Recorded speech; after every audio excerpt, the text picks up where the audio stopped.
Hello guys, Darbeshpur দক্ষিণ পাড়া এই তিন গাছের তল। এটা কেউ কয় তিন গাছের তল, কেউ কয় বৈরব গাছ, কিন্তু আমরা প্রায় বলি এটা আমরা বৈরব স্থান, বৈরব গাছ, খাল বৈরবের গাছ। প্রায় 3-4 সিঁড়ি হবে, 3-4 সিঁড়ি হবে, 200-250 বছর হবে গাছের বয়স। গাইজ এটা হইলো আমরা বট গাছের তলের পজিশনটা। দেখো, আমি ঘুরাইয়া দেখালাম আপনার গাছের ঐতিহ্যটা।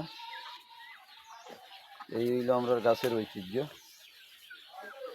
এই গাছের ঐতিহ্যটা হইলো প্রায় এখানে 3 গাছ আছে। আমরা 3 গাছ থাকলেও এটা আমরা হইলো খাল বৈরবের গাছ, দরবেশপুর দক্ষিণ পাড়া। আজকে পৌষ সংক্রান্তি, মানুষে বুক দিবে, গান বাজনা কীর্তন হবে, এরপরে বহুত কিছু হবে। প্রতি মাসে এখানে কীর্তনও হয়। এই হইলো আমরা 3 গাছ। এই হইলো গিয়ে মাথানো হইলো তমাল গাছ। আর এই যে একটা গাছ দেখলেন, এই গাছটা হইলো এই গাছের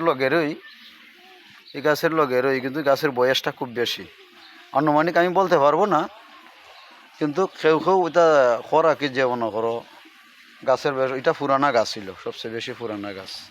হ্যালো গাইস, এই হইলো আমরা দরবেশপুরের ঐতিহ্যবাহী খাল বৈরবের গাছ।